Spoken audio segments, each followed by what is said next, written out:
The decision to get a hip replacement usually follows extensive evaluation and a course of conservative treatment.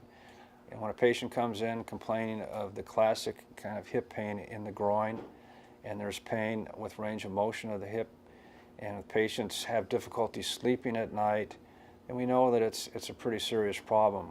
We want to know what their limitation in function is. How limited are they in their ability to walk? What's their loss of motion? How much the pain radiates? So all those things get evaluated. The first thing we think of when looking for a treatment for a hip problem is not a hip replacement.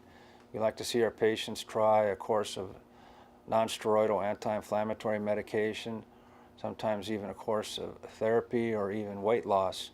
And actually, Medicare now requires us to document attempts at conservative treatment before they will pay for a total hip. So there's actually been cases where hospitals have been audited and payments taken back because this documentation wasn't there. And that's one of the things that Sunrise does a very good job of, is being in compliant and documenting the need for a total hip.